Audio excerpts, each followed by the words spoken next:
Nyuma yaho komisiyo y'amatora isohoreye urutonde rw'agateganyo rw'abemerewe kwiyamamaza ku mwanya wa perezida wa Repubulika, Diane Rwigara aravuga ko komisiyo y'igihugu y'amatora iri kubashyiraho amananiza nyamara ubuyobozi bwayo bushimangira ko bwakurikije amategeko.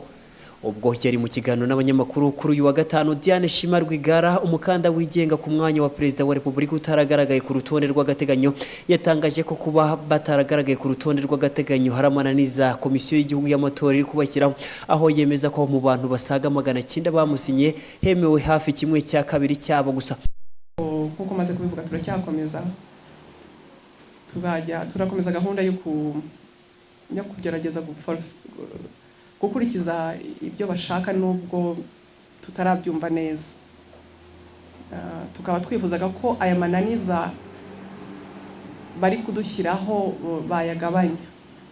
Nyamara umunyamabanga nshingwabikorwa wa komisiyo y'igihugu y'amatora Bwana Charles Munyaneza avuga ko nta mananiza ahari kuko hakurikijwe amategeko ubwo hemerwaga kandidatire, dore ko amasinyatire yanzwe na NEC hari ay'abantu batiyandikishirije aho bazatorera. Amananiza ibyo dukora byose babishinzwe kunaniza rero abantu ibyangombwa nuko cyane biriya byo bavuga by'amasinyatire twasanze ari abantu benshi bafite amasinyatire atariyo cyangwa barasize rero ubundi badatoreramo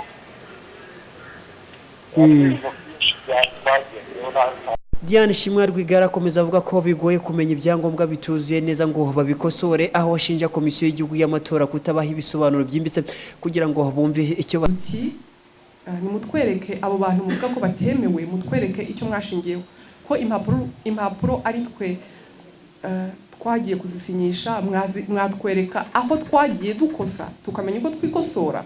Ibyo barabyanze. Bikaba rero ari ibintu bitoroshye kujya gukosora ibintu utazi ibyo ari byo. Gusa umunyamabanga nshingwabikorwa wa komisiyo y'igihugu y'amatora ahamya ko babandikiye babamenyesha ibyo bagomba kuzuza kugira ngo mu minsi 5 bahawe yo kuzuza ibi bisabwa batazacikanwa n'amahirwe yo kwiyamamariza kuyobora Repubulika y'u Rwanda.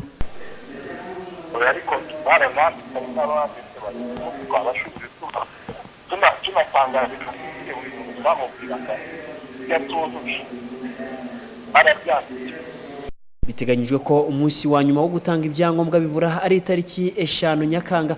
Itegeko rikaba hariteganya ko ibyangombwa byuzuzwa mu minsi 5 nyuma yo gutangaza urutonde rw'agateganyo rw'abemerewe kwiyamamariza kuyobora Repubulika y'u Rwanda.